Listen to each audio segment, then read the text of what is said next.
ScottyM is back to his old tricks, rewriting history to support his own absurd views. All of his arguments are easily debunked. So in at number 10, here we have the term Nazi. The term Nazi was abbreviated for National Socialismus, which basically meant National Socialism. This is a hilarious argument coming from the right, especially when there have been no parties with the word capitalist in its name. What does that tell you? Using ScottyM's logic, the Iranian Islamic Republican Party has the same ideology as the US Republican Party. His argument by name is not only moronic, but inaccurate. Indeed, it is like saying if a dictatorship calls themselves democratic, it automatically makes them a democratic state. This is clearly an idiotic argument that has been debunked countless times. Of Nazi Germany, where the Nazis had marched under red banners and flags, the colour red representing socialism. In the Confederate flag video, he claims that the red in the Confederate flag stands for Christianity. You see how he spins his rubbish? The truth is that the colours red, black and white were the traditional colours of the German Empire, the colours that represented the German right. This was emphasized in the tunes of the imperial and Nazi regimes.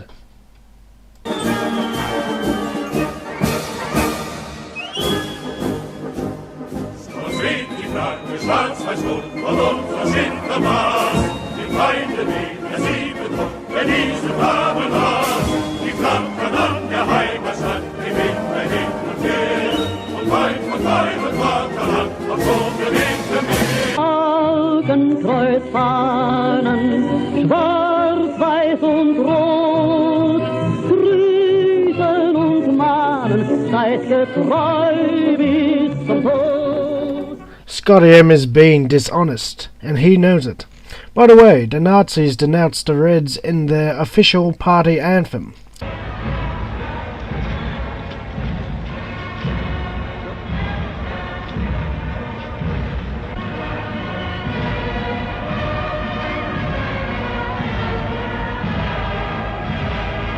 In at number 8 we have the Nazi Germany propagandist posters. The Nazi Germany propagandist posters were very identical to the Soviet Union. As you can see, posters of that era had very strong similarities. These are posters from Germany, the Soviet Union, Great Britain and the United States. So far his arguments consist of it's in the name, they use the colour red and look at the posters. Not very good, Scotty. You must do more research. You could barely tell a difference. And at number 7 we have the evidence of a Nazi propagandist poster stating they hated capitalism. Yes, another poster. The interesting thing is that this poster is not even German, it is Dutch.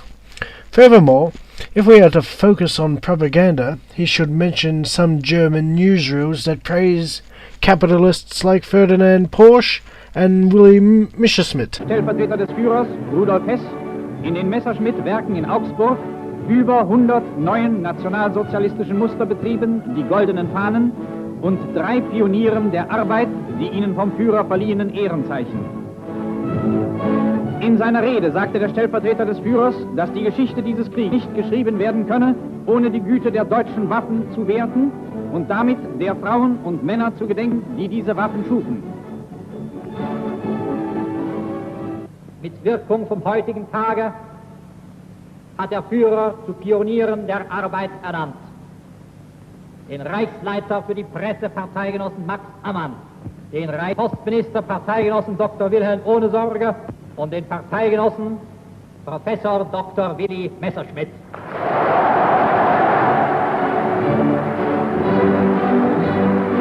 Professor Dr. Porsche, der Konstrukteur des Volkswagens.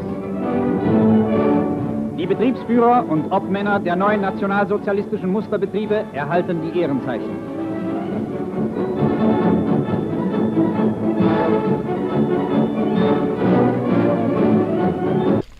Of course, this is just propaganda. We are still waiting for ScottyM to mention a socialist policy. He has not so far, which is hardly surprising. Next, we have the identical symbolism between Nazi Germany and the Soviet Union. Not only was the posters of propaganda more or less the same between Nazi Germany and the Soviet Union, but Another ridiculous argument that has nothing to do with economic policy. We have already covered his posters argument, which was proven to be an utter joke, and now he is basically making the same point. Like the symbol in the Austrian coat of arms, the hammer represented industry, and the sickle represented agriculture. Now he's trying to connect it to the Soviet hammer and sickle, which is laughable since the symbol was banned in Nazi Germany. But of course, ScottyM is far too dishonest to mention that. As for his point about the swastika, it was never a Soviet symbol. In fact, it was the symbol of the Finnish Air Force. Finland was then a right-wing country. Number 5. Hitler did not hide the fact he was a collectivist. Hitler said in his own words, "Society's needs come before the individual's needs." And of course, Adolf Hitler told his associate, "We must find and travel the road from individualism to socialism without revolution." It wasn't so much the fact that he hated Marxism. Hitler did not collectivize industry at all. In fact, he privatized industry and promoted private ownership of the means of production. Privatization is the opposite of collectivism. ScottyM clearly does not know what he is talking about. His ignorant rant about collectivism takes up 2 of his points, which is quite amusing. It seems that he was struggling to find 10. And at number 3, Hitler made it clear why he hated Jews. Hitler said in his own words, "If we are socialists, then we must definitely be anti-Semites, and the opposite in that case is materialism and mammonism, which we seek to oppose. How, as a socialist, can you not be an anti-Semite?" Since socialism is an economic philosophy, I find this point absurd, especially when he does not provide a source for the quote. In fact, Hitler believed the opposite. In Mein Kampf, he attacks Marxism as a Jewish doctrine and links it to economic collectivism. Oh, and it was the German Kaiser, a German conservative, who promoted the extermination of the Jews. Not for the first time in his life, he picked on the Jews.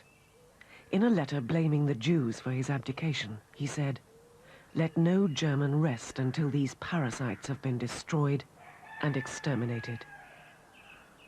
Also in 1930 told Otto Strasser, "I am a socialist, and a very different kind of socialist to your rich friend Count Reventlow," as he did not hide the fact he was a socialist. And he also said in 1927, "We are socialists, enemies of today's capitalistic economic system."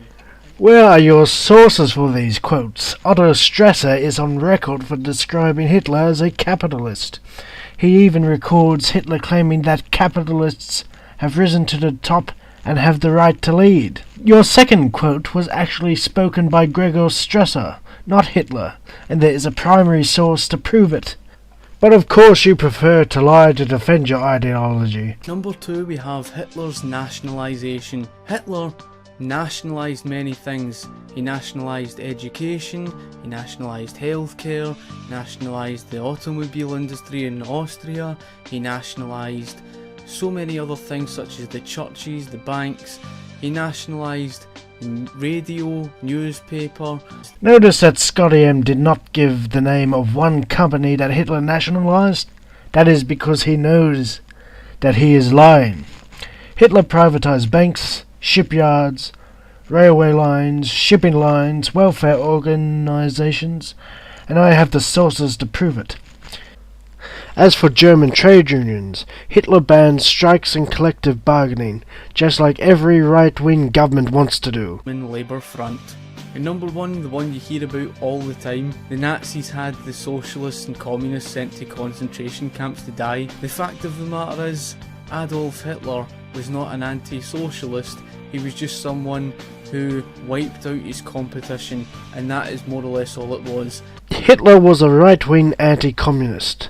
That is why he allied himself with conservatives and capitalists against the German Communist Party in the USSR. So, he was the leader of the anti-communist movement in the 30s and 40s, accusing other Western nations of defending communism. As you can see, ScottyM has no idea what he is talking about. He also defends the use of the Confederate flag, a flag used by the KKK and neo-Nazi groups. Hardly surprising, is it? ScottyM needs to learn to tell the truth, especially when it is so easy to check if he is lying.